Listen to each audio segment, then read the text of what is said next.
Pessoal, vamos dar sequência então ao curso de gestão ambiental e a gente vai começar aqui com o histórico da gestão ambiental, tá? Bom, trabalhar com histórico é importante, não tem como a gente fugir disso, tá? E tem algumas questões que eu vou chamar a atenção de vocês. Por quê? A gente tem que dar um pouco mais de valor ao conhecimento que a gente adquiriu ao longo do tempo, tá? Não é porque a informação hoje chega rápido que ela não demorou a ser gerada, não demorou a ser criada, tá? Eu costumo falar que hoje tem muita informação, mas pouco conhecimento, porque a gente tem muita informação, mas quem pega para esmiuçar aquela informação e realmente chegar na verdade sobre aquela informação que está chegando, são poucos. Então, para a informação virar conhecimento, tá difícil, não tá fácil, tá? E você valorizar todo esse conteúdo que foi gerado ao longo de centenas de anos é uma maneira aí até de você se policiar e de não acreditar em qualquer coisa, tá? Então, o histórico hoje, para mim, na minha opinião, tem mais importância do que tinha, por exemplo, há 15 anos atrás, onde o conhecimento chegava de uma maneira um pouco diferente, né? A informação chegava por meio de livros, mais fácil de se confiar, tá? Passava por vários autores que liam aqueles livros para verificar se realmente o livro tinha informações importantes, tá? Então, assim, tinha uma série de procedimentos antes do livro ser lançado. Não que livros não mintam, tá? Mente até, fala chega. Mas hoje está tão fácil falar qualquer coisa, né? Então eu acho importante mostrar o histórico e pontos de vistas diferentes ao longo do histórico, tá? Vocês vão ver que os paradigmas vão mudando conforme o tempo vai passando. Ou se você não valorizar a história, o conhecimento vira um terraplanista mesmo e chega o pet, né? Larga de mão aí tudo que a ciência já produziu e vira qualquer coisa aí. Seja feliz, tá? Mas a gente que trabalha aí com vidas, tá? A gente que trabalha com geração de emprego, enfim, a gente tem que ter um pensamento um pouco mais pragmático. A gente vai seguir a ordem daquele livro, Introdução à Gestão Ambiental, reforçando, ele está na Genoteca e reforçando mais ainda, tá? Eu não vou só focar nele, então eu vou trazer muitas informações que não tem nele, tá? Mas eu acho bom assim vocês terem um guiazinho, tá?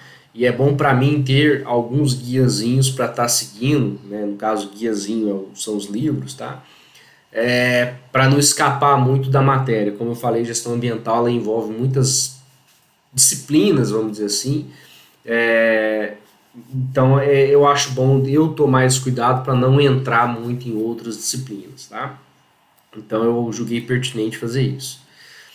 E o histórico aqui ele vai ser importante para a gente, principalmente para a gente perceber que a gestão que a gente tem hoje, ela não surgiu de graça, tá? E as discussões que a gente tem hoje, algumas são velhas, são antigas, e é meio que bater cabeça na parede algumas dessas discussões que já estão assim, bem sedimentadas, tá?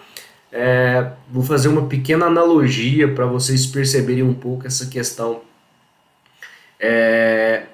de sequência de fatos aqui, de sedimentação de conhecimento. Sei lá, há 1000 anos atrás não tinham mapas descrevendo as Américas, né? Hoje tem, tá? Então hoje tem esses mapas que descrevem aí a localização de diversas terras aqui do lado oposto, né? Do outro lado do Oceano Atlântico aí, oposto em relação à Europa, que é onde tinham parte dos maiores avanços aí em termos de tecnologia. Então o que acontece? Hoje se tem, está sedimentado, entendeu? Então assim, ninguém vai chegar e falar assim, não, a América está em outro lugar, não é aqui não, já está. É um conhecimento sedimentado, tá? E ele foi sedimentado assim, demorou muitos anos para o pessoal conseguir mapear as Américas, tá? Hoje é fácil, tem satélite, né? Mas na época não.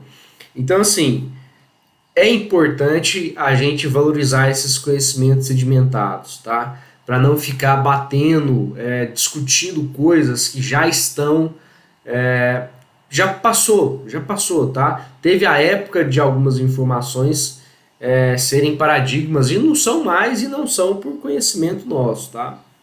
Eu não sei se eu me atrapalhei aqui nessa explicação, mas eu quis fazer um gancho para vocês perceberem quando aquele conhecimento foi sedimentado e quando aquele conhecimento não foi tão sedimentado. E aí a gente precisa estudar mais sobre aquilo, tá?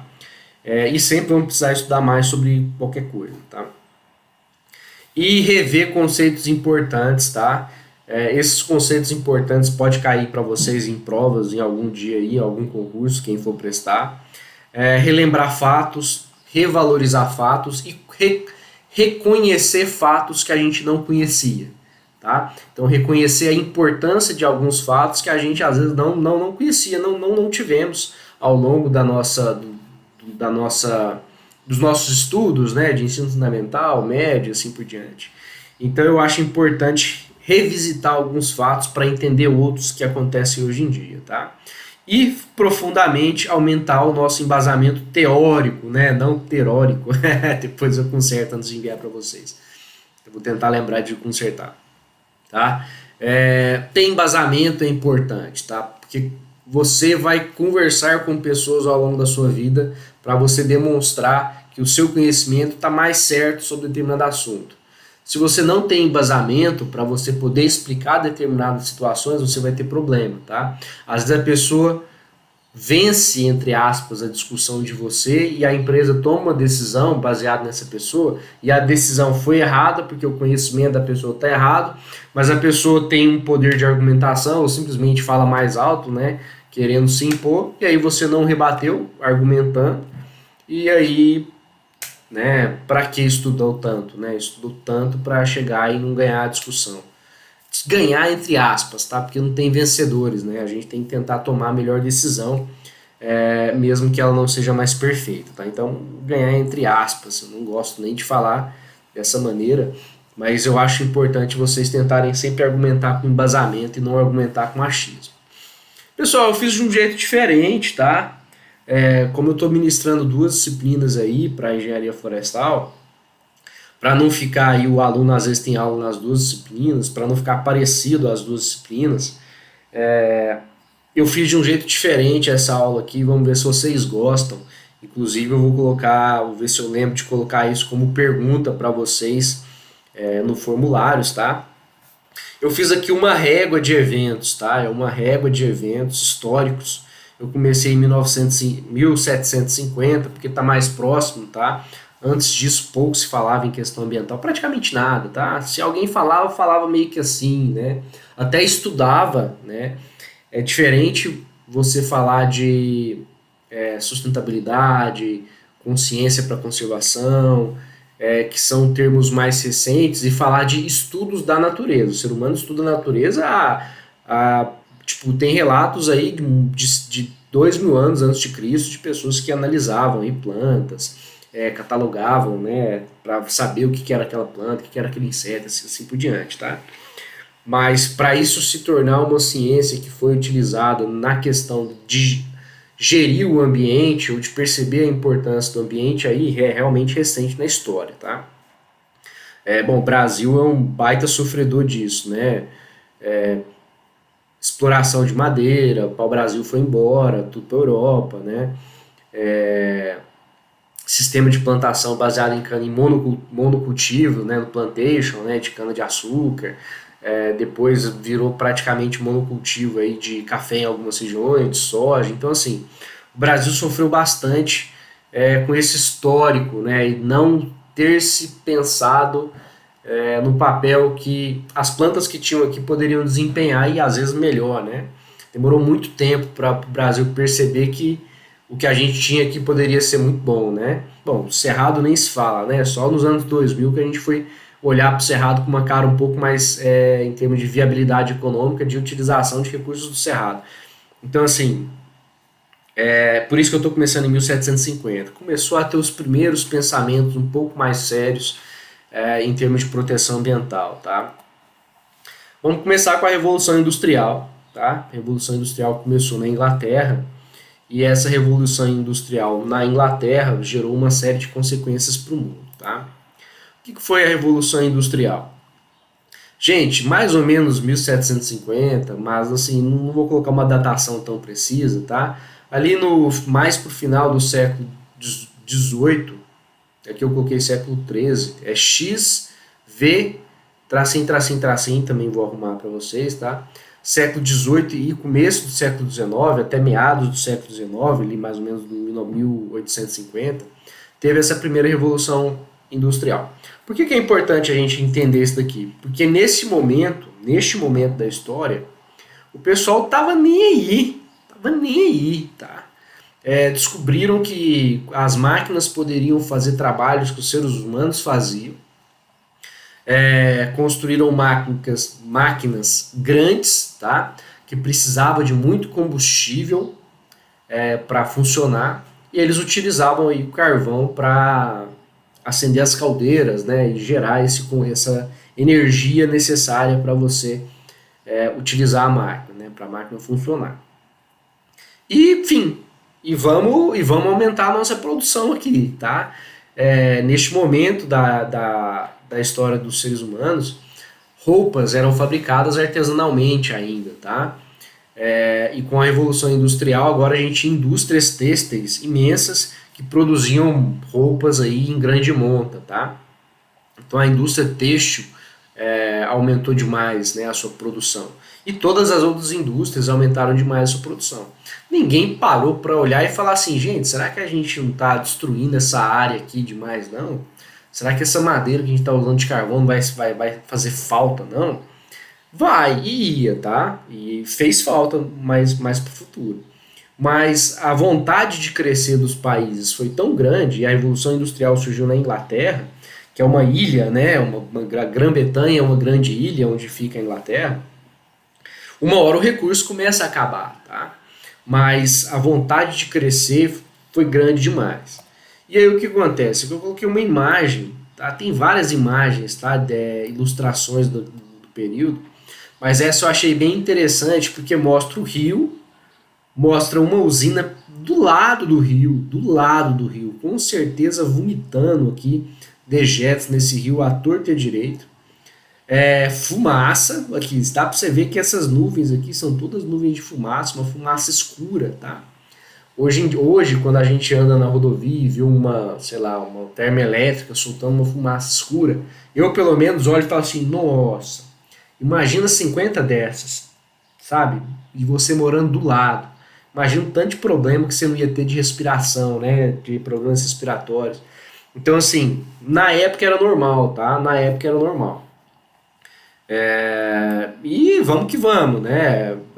Outros países, mais tarde, perceberam, né, que realmente o maquinário aumentava a produção, o capitalismo ganhando uma força absurda, né? A valorização do dinheiro, né, que esses países tinham. E, enfim, a utilização dos recursos praticamente ignorando que poderia ter alguma consequência mais tarde. Bom, teve a troca da manufatura por maquinofatura, então a gente não começou a se produzir menos produtos artesanais, tá? E mais produtos via maquinário. Ok, é exatamente isso que eu falei aqui, né? E para que você vai precisar de um ser humano, tá? Ou de 100 seres humanos produzindo um determinado produto, se uma máquina faz? Essa discussão, tá? Na época, não tinha tanta discussão, foi surgindo discussões, tá? Com o passar do tempo e conforme as máquinas foram ganhando espaço. Até hoje a gente tem isso, tá? Até hoje a gente tem esse tipo de discussão, só que a gente mudou um pouco a discussão, né? Quem anda de carro, viaja de carro, já deve ter percebido, se você for para São Paulo tem isso, que em algumas em alguns pedágios não tem mais a pessoa que recebe você, tá? Você simplesmente chega lá no pedágio, tem a maquininha, você coloca o cartão, digita a sua senha, abre o pedágio e você vai embora. Tem o sem parar também, né? Que você não precisa ficar uma pessoa olhando ali a todo momento. Então, assim, a troca de pessoas por tecnologia, tá? Ela tem acontecido, assim, a partir da Revolução Industrial em uma velocidade absurda em determinados momentos da história, tá? E gera uma quantidade de desemprego muito grande, e isso gera uma desvalorização do trabalho pessoal da pessoa, trabalho pessoal, tá? Então você tem conhecimento ali, ou você tem o próprio conhecimento adquirido ao longo da sua vida, para você lidar com pessoas assim por diante, de repente chega uma tecnologia e ó, não precisam mais de você, tá? Então isso gera desemprego e gera desvalorização do trabalho mesmo, né? Do trabalho realizado por uma pessoa. E, por consequência, se você desvaloriza o trabalho das pessoas, você gera redução de salários, tá? Na época não tinham leis trabalhistas que protegiam as pessoas, então às vezes você ganhava, tô chutando valores, tá? Você ganhava, sei lá, 2.000 libras. Nossa, que exagero. Você ganhava 50 libras para fazer um serviço. Aí as máquinas começam a fazer o serviço, o pessoal vai te contratar. O que você sabe fazer? Não, eu sei produzir roupas. Não, mas eu não preciso de ninguém para produzir roupa. Eu preciso de alguém para bater martelo ali num determinado local, porque pode dar um problema na máquina. Sabe fazer isso? Uai, não sei não, posso aprender, mas não sei. Tá, então como você não sabe, você vai ganhar aí 5 libras. Pô, mas eu ganhava 50. Não, para fazer isso aqui é 5 libras. Ou você fica desempregado, o que você faz? Você vai lá e faz o trabalho, tá? E isso, como consequência, gerou aumento de carga horária. Wagner, o que isso tem a ver com gestão ambiental? Pelo incrível que pareça, tem tudo a ver. Pelo incrível que pareça, tá? Tem tudo a ver. Porque quando a gente fala em gestão ambiental, a gente vai falar em utilizar um recurso a longo prazo e não utilizar um recurso a curto prazo, tá? Então, quando a gente pensa em usar um recurso a longo prazo, a gente vai ter um empregado a longo prazo ou uma pessoa vai utilizar aquele recurso por longo prazo. Isso minimiza o desemprego, tá? E essa loucura, tá, de você querer ganhar dinheiro trabalhando demais, mais do que você aguenta, tá? E obviamente que os donos das empresas se aproveitaram da situação. O ser humano não é bonzinho, né? Vocês já devem ter percebido que o ser humano, a gente tenta ser bom, mas quando a gente percebe aí uma certa situação e a nossa ambição cresce, a gente, sabe, a maioria das pessoas, maioria não, mas parte das pessoas deixa a ambição crescer ali, cresce o olho literalmente e se aproveita da situação. Os empresários se aproveitaram dessa situação toda aqui e esculhambaram, né? Então foi um momento onde houve aumento da concentração de renda em algumas pessoas proprietários dessas empresas, tá? E vamos chegar nos problemas de saúde sociais que a Revolução Industrial gerou, tá? Cansaço excessivo. Wagner, hoje em dia a gente tem muito estresse, né? Um dos problemas hoje é muito estresse, porque tem várias situações que pressionam a gente, tá? Tem dinheiro, você quer viajar, não tem como viajar, por falta de dinheiro, ou então por algum problema que tem na sua família, o seu trabalho às vezes te exaure. Se você leva seu trabalho a sério, eu te garanto que ele te exaure, tá? Se você não leva a sério, talvez não, mas se você leva seu trabalho a sério, você cansa. Tem alguns momentos que você precisa ficar longe. Isso te faz mal. Então, assim, esses estresses que a gente tem hoje, na época tinha também, só que na época o cansaço físico era tão grande, que às vezes a pessoa não tinha nem tempo de pensar nos problemas corriqueiros, tá? Fora que o excesso de cansaço facilita você a ter doenças.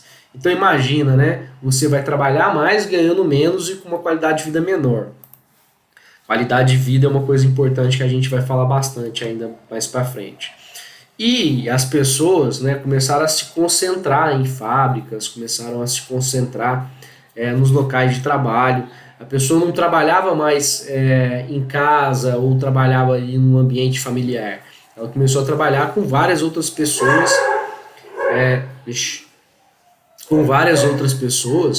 e isso gerou aglomerações, tá? Aglomerações de gente, e essas aglomerações geraram uma série de doenças, tá? Então, um período que teve muita epidemia, eu só estou citando algumas aqui, tá? Tuberculose, gripe, ah, gripe já foi epidemia? Já! Tá? Sarampo aí, doenças que podem se tornar sérias dependendo da virulência que elas têm, né? Quando a gente fala gripe, tem vários vírus que podem causar gripe, e eles vão mutando, né, ao longo dos tempos, e doenças com uma alta taxa de mortalidade, tá? E se você está cansado demais, o seu corpo está debilitado, aumenta a chance de você ter infelizmente, aí, chegar a óbito. E doenças com fácil transmissão, tá? Principalmente doenças transmitidas ali, basta você estar conversando com uma pessoa que a doença pode ser transmitida, tá? Às vezes a pessoa tosse, né? Tosse com sangue, ou então tosse com aquele vírus, e aí você se contamina com aquele vírus ou bactéria, não só doenças causadas por vírus. Muitas doenças respiratórias, isso gera um transtorno para o Estado, tá? Porque assim, teoricamente, o Estado tem que promover para a sociedade condições para a sociedade se manter ali, para as pessoas se manterem, tá? Se uma pessoa está num ambiente hostil, ou seja, ela está num ambiente muito poluído e se intoxica, ela vai parar no hospital. No hospital tem que ter alguém para cuidar, o Estado tem que pagar alguém do hospital para cuidar dessa pessoa. Então a poluição gera um problema para o Estado que pode se endividar. Tá? Então ele pode ter que pagar pessoas para cuidar de quem está enfermo, e o Estado vai começando a gastar muito dinheiro, tá? Conforme isso aumenta. Então, quando a gente fala em gestão ambiental, a gente também vai falar de redução de custos, tá? Então, às vezes, não é simplesmente, não, vamos poluir porque essa fumaça pode chegar nas camadas mais altas, e aí pode ter um problema ali de aumento da concentração de gases, forma como se fosse um cobertor, e aqui vai aumentar a temperatura, né? Não é tão simples assim, né? Se aumenta a temperatura da Terra, por exemplo, em 2 graus, vai ter mais mosquito, mais doença, a gente vai ter que usar sistemas de controle desses mosquitos, que às vezes não são os melhores, tá? E aí os países vão ter que gastar mais com a população, com a saúde da população. Não é tão simples assim. Quando a gente fala aí de ambiente, meio ambiente, a gente não está pensando só no meio ambiente, não. A gente está pensando na gente, tá? E eu acho importante vocês terem essa noção bem clara na mente de vocês. Bom, por que tinha muitos poluentes, né? A queima do carvão sem nenhum tipo de filtro, né? Literalmente aumentou a concentração de alguns poluentes de forma exorbitante, tá? Exorbitante. Como eu falei, a Inglaterra é uma ilha, né? É uma grande ilha, a Grã-Bretanha, e até que essa fumaça fosse embora, tá? Carreada pelo vento, às vezes chovia, chuva que vinha dessa fumaça. Essa chuva vinha com poluentes, esses poluentes caíam em plantações, então causavam problemas para quem estava tendo plantios. Então imagina, né? A pessoa não fez nada de errado, está lá cuidando da horta e de repente perde a horta, né? Ou perde o trabalho aí da cultura que ia vender para outras pessoas por causa de uma empresa que liberou um poluente e que não está sofrendo sanção nenhuma, né? Neste momento da história não tinha esse tipo de coisa, tá? Não tinha leis ambientais para coibir as empresas de prejudicar a vida de outras pessoas, tá? Então, notem a seriedade aqui desses problemas, né? E problemas sociais, e assim, a gestão ambiental, ela foi melhorando, ou ela foi aumentando a quantidade de informações, tá? E a gestão de pessoas também, tá? Eu acho que assim, os seres humanos foram modificando a forma de pensar por pressões da sociedade mesmo, né? Algumas pessoas começaram a perceber que o que estava acontecendo não era tão certo e começaram a pressionar os governos para mudarem, tá? E se você fizer uma pesquisa na internet, você vai perceber que na maioria dos casos os homens recebiam 3 vezes, 4 vezes mais do que uma mulher fazendo o mesmo trabalho, tá? Se hoje a gente tem uma disparidade de salários, já foi muito maior, tá? Já foi muito maior. Hoje em dia tem muitas empresas que valorizam os dois da mesma forma, tá? Homens e mulheres da mesma forma. E quem produzir mais vai ganhar mais, tá? Produzir mais dentro da empresa. Mas na época não tinha isso, tá? E tinha aquela visão completamente errada de que o homem trabalhava melhor, mais rápido, tá? E a gente sabe que não é bem assim. Para alguns serviços né? Mas para outros não. Então, assim, às vezes a mulher produzia até mais, né? Mas ganhava menos. Aí você pode estar achando estranho, que isso? Criança Gente, na época não tinha lei de proteção, não, tá? O filho tinha que ajudar o pai e a mãe e às vezes abdicar de educação, abdicar de uma chance de ter uma vida às vezes melhor, né? Porque você tem mais educação, você tem mais oportunidades, tá? Ter mais educação não significa ter melhor salário, não significa ter melhor qualidade de vida, nada disso. Ter mais educação significa ter mais oportunidades, tá? Na maioria dos casos é isso que mais educação promove para a pessoa. E, enfim, né? E assim a sociedade estava naquele momento, tá? A ponto de deixar isso acontecer. Hoje em dia tem criança que trabalha, tá? Mas mesmo a criança que trabalha, criança que eu falo assim, jovens, né, 14 anos, 15 anos, mesmo essa criança trabalhando, tem um pouquinho mais a sociedade tem um pouquinho mais de percepção, tá? Claro que tem desigualdade, tudo. Eu falo percepção de que não é legal, né? Não é legal uma criança de 8 anos trabalhando, não tá na escola, tá? Sei que acontece, mas com certeza muito menos do que na época. E aumento esmagador da concentração de renda, tá? Enquanto algumas pessoas começaram a ganhar cada vez menos, outros começaram a ganhar cada vez mais. Isso gerou uma série de revoltas na sociedade, e essas revoltas foram gerando leis trabalhistas e assim por diante, tá? Então os trabalhadores foram se mobilizando e até hoje a gente fala disso, tá? De que a gente tem que se mobilizar mais, porque teve alguns momentos da história onde houve a necessidade dos trabalhadores se reunir e falar assim, não, se continuar assim, a gente prefere nem trabalhar, vamos todo mundo virar bandido e assaltar quem tem dinheiro, né? E essa mobilização foi importante, né, para reivindicar melhores condições de vida, tá? E aí começando pelas melhores condições de trabalho. Então é bastante importante aí. Ao longo dos tempos, os trabalhadores foram ganhando algumas coisas, tá?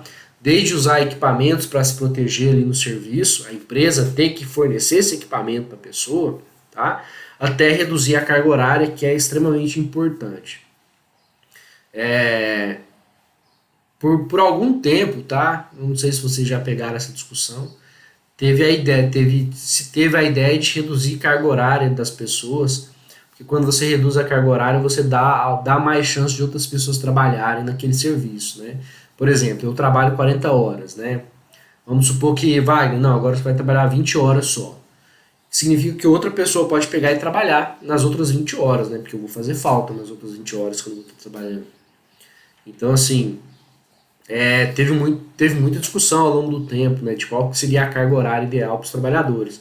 Em alguns países é 6 horas diária, não é 8, tá? Em outros países a pessoa trabalha 12 horas por dia. Então, assim, é muito importante essas discussões, tá? É bastante importante. E como a gente vai falar de qualidade de vida, né, de qualidade no trabalho, a gente vai tocar nesse assunto algumas vezes. E é legal porque a gestão ambiental ela entra, né? Ela impacta nessa questão da qualidade de vida. Nesse período, pessoal, neste período, vamos voltar para a nossa linha do tempo. Nesse período da Revolução Industrial aconteceram alguns avanços científicos fantásticos, tá? Para quem não sabe, essa mesma época aí foi a época que começou a se discutir as teorias da evolução, a época de Darwin, a época de Mendel, tá? Então, assim, começaram a ter discussões discussões, assim, baseadas em experimentos, em observações sobre como que os seres evoluíam, né? Como que era passado, como que uma informação poderia ser passada de pai para filho, né? Por que que o pai era parecido com o filho, a filha parecida com a mãe, né? Então, assim, começou a ter uma série de discussões, tá?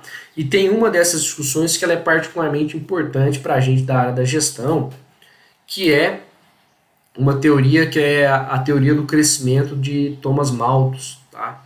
Para quem não conhece Thomas Malthus, ele foi um economista, eu vou ter um slide só dele ali, mas o Malthus foi uma pessoa muito importante e a teoria dele teve muita influência no mundo, tá? Hoje em dia a gente fala disso, vocês vão perceber que a teoria ela é atual ainda hoje.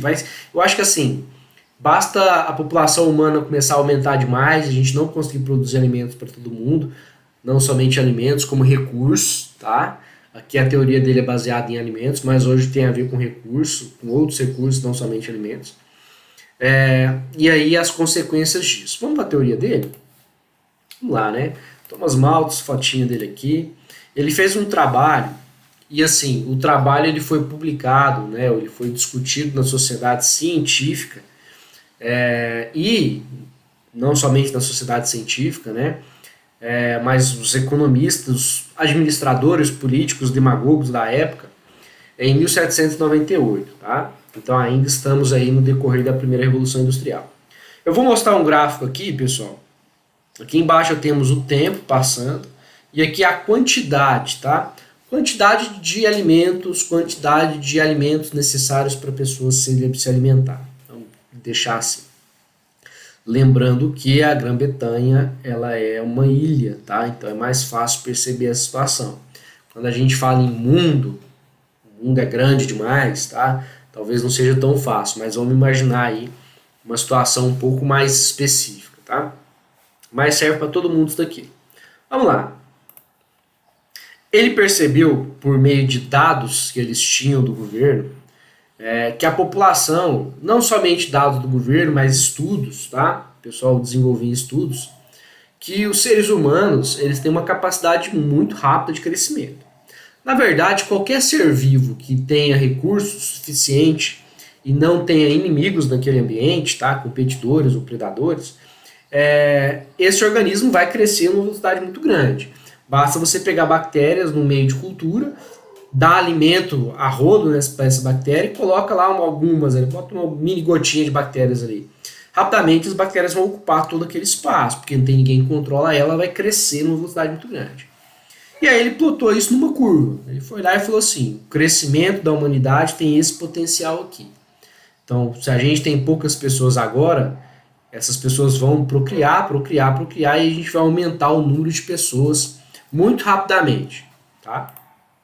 E ele colocou essa curva e ele definiu como uma capacidade de crescimento humano caso os alimentos fossem infinitos. Ou seja, a gente consegue produzir alimento para todo mundo, tá todo mundo feliz, se alimentando bem. Essa é a capacidade de crescimento aí de seres humanos, tá? Só que aí ele pegou com dados que eles tinham de produção de alimentos e ele pegou e falou assim, peraí, a produção de alimentos não cresce nessa velocidade. A produção de alimentos cresce numa progressão aritmética, ela vai crescendo aos poucos ao longo do tempo, porque a gente vai melhorando as nossas tecnologias, só que não é rápido a melhoria das tecnologias, então a gente vai melhorando aos poucos a capacidade de produção de alimentos. E aí ele plotou isso numa curva, e essa curva, tá? Ele fez isso daqui. Então a gente consegue produzir cada vez mais alimentos ao longo do tempo. Você já consegue perceber um problema aqui, não consegue não? Tá? Você já consegue perceber que chega um determinado momento em que a gente tem gente demais, temos pessoas demais, e não tem alimento suficiente para nutrir essas pessoas. Tá? Esse ponto aqui é um ponto importante, é um ponto crítico. Por que é um ponto crítico? Vai faltar alimentos. Tá? Ou a gente aumenta a nossa capacidade de produzir mais alimentos, e aí essa curva poderia, essa reta de alimentos poderia estar mais inclinada, né? E aí a gente produziria mais alimentos. Ou a gente tem que reduzir a taxa de natalidade da população humana, né? É interessante que isso aconteceu, tá? Não somente na Inglaterra, mas acho que na maioria dos países aí em desenvolvimento isso acontece. Todos os países, tá? Basta você ver aí, pergunte aí para seus pais quantos filhos o avô do seu pai, da sua mãe teve, né? Que no seu caso seria seu bisavô, sua bisavó. Eu vou falar, teve 13 filhos, aí morreu 5, sobrou 8. Teve 16, morreu 3, sobrou 13, né? Eu faço questão de falar um pouco de mortalidade, porque para vocês verem que morria mais gente, tá? E os seus avós? O meu avô teve 7 filhos, morreu 1. O meu teve 6, não morreu nenhum. O meu teve 9, morreu 2, né? Sobrou 7.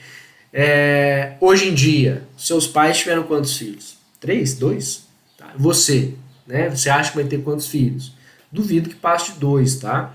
Então, assim, essa redução da taxa de natalidade, tá? Ela foi acontecendo por vários fatores, e simplesmente talvez não caiba tanta pessoa no mundo, né? Mas teve vários fatores, tá? Foram várias pressões, uma delas financeira mesmo, né? O bisavô tinha 13 filhos, mas a maioria trabalhava na fazenda ali junto com ele. Então era até bom porque tinha mais mão de obra, né? Tinha mais bocas para comer, mas tinha mais mão de obra para produzir. Hoje em dia, se você tem um filho e quer dar educação para esse filho, você vai pagar a escola R$ 400 por mês. Pensa vocês, R$ 400 por mês, às vezes até mais, tá? É, é chão, viu? É chão, faz falta no final do mês. Plano de saúde, né? Ah, precisa de um remédio lá porque o filho tá doente.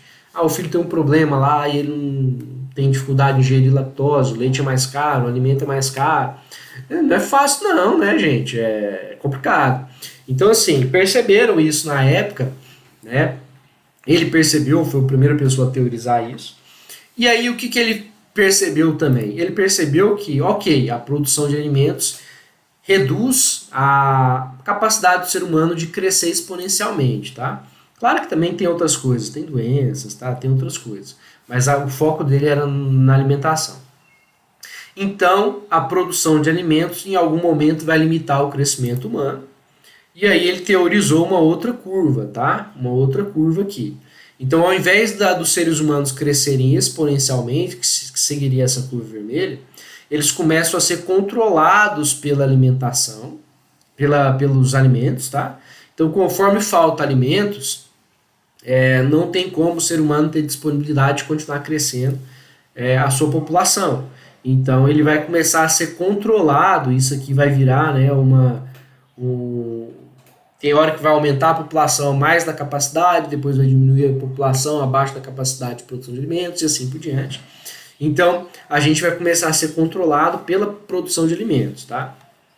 Isso é bastante interessante porque países que produzem muitos alimentos são muito pressionados a produzir cada vez mais alimentos. Ó, nós aqui, né? O Brasil é pressionado todo ano a aumentar a produtividade. Por quê? Porque o mundo continua crescendo, a população mundial continua crescendo, o Brasil é um dos grandes fornecedores de alimento. Mas ninguém pressiona o Brasil para melhorar a tecnologia, né? Para melhorar a tecnologia de informatização, ninguém pressiona o Brasil para produzir satélite, para mandar um satélite para poder participar mais do cenário espacial, gerando mais conhecimento. Então, assim, tem uma pressão grande para a gente produzir mais alimento e a gente cai nessa. A gente cai nessa, ao invés de produzir conhecimento em outras áreas e brigar, né, pelo mercado de outras áreas. Um dos mercados mais fortes hoje em dia é o mercado da informação, né? Não, a gente é pressionado a produzir mais alimento, a gente cai nessa e desvaloriza muito outras áreas para valorizar simplesmente a produção de alimentos, o que é um problema, tá? Não estou falando que a agricultura não é importante, claro que é, mas a gente cai numa cilada de não investir mais em tecnologia em áreas que vão dar mais dinheiro para aquele país ao longo dos anos. Isso é um problema e é uma coisa legal da gente pensar, tá? Até se questionar um pouco, né? Por que o Brasil investe tão pouco em educação, né? Tão pouco em saúde, ou em melhorias na saúde, ou em melhorias na educação, ou em melhorias da gente utilizar equipamentos tecnológicos fabricados pela gente mesmo. A gente só compra dos Estados Unidos, do Japão, que bobeira é essa, né? Pessoal, perdão, viu? Cachorro, não tem jeito, eu tô na minha casa aqui produzindo material, tá? Tem horas que eu faço cortes, eu acho que vocês já devem ter percebido, mas quando é só latidinho assim, eu vou deixar. Então, assim, eu acho interessante, tá? Essa discussão. Eu não sei se vocês tiveram isso em outras disciplinas também, mas eu acho legal estar trazendo isso para vocês. E o Thomas Malthus foi uma pessoa que percebeu aí essa relação de alimentos e produção humana. Isso influenciou pesquisas em várias áreas do conhecimento. Fantástico, fantástico. Thomas Malthus é uma pessoa muito importante, se tornou uma figura muito importante aí para quem trabalha no meio científico. Então, a produção de alimentos necessária para a população humana acaba que limitava, né, limitaria em algum momento o crescimento dos seres humanos. Pessoal, para quem faz concurso, que em algum dia pode fazer concurso, essas curvas têm nomes, tá? Essa curva vermelhinha é a curva de crescimento exponencial, essa curva alaranjada é a curva de crescimento aritmético, tá? Então, o mesmo crescimento toda vez, né? Aqui não, né? Na curva de crescimento exponencial começa crescendo pouco, de repente começa a crescer muito. E essa curva que faz né, essas ondinhas, na verdade não as ondinhas, tá? Mas essa curva verde aqui que vai crescendo e estabiliza, né? Parece que ela é um S meio deitado, né? Meio de esgueio aqui. É a curva de crescimento sigmoidal, tá? Então, às vezes isso cai numa prova para vocês. Eu achei importante estar mostrando aqui para vocês. E a teoria do Thomas Malthus, ela tem esse ponto, né? Esse ponto limite aqui, né? Um primeiro limite. Então, toda vez que a curva verdinha encosta na curva amarelinha aqui, esse é um ponto importante e é um ponto onde vai mostrar que a produção de alimentos vai estar limitando o crescimento populacional, tá? Então é bastante interessante isso, e você perceber que sempre que a curva verdinha estiver acima da curva amarela, você vai ter fome, não tem alimento para todo mundo. Se não tem alimento para todo mundo, vai ter guerra, porque aquele que tem menos alimento vai querer tirar o alimento de quem tem, tá? Quando eu falo guerra, não é somente entre países, mas entre pessoas do mesmo país. Acontece isso hoje ou não? Bem, acontece, tá? Por causa de dinheiro, por causa de desnível, né? Algumas excesso de concentração de renda, algumas pessoas tendo muito dinheiro, outras pouco. As pessoas que têm pouco se revoltam e tentam tirar daqueles que têm um pouco mais, né? Infelizmente, às vezes tira de quem tem um pouquinho a mais, não tira de quem tem muito, né? E aí não resolve nada, né? Mas enfim, vou nem entrar no mérito. E vai gerar baixa qualidade de vida, tá? Se você se alimenta menos, vai gerar baixa qualidade de vida. Vou fazer uma pausa porque barulhos, tá? Lá fora.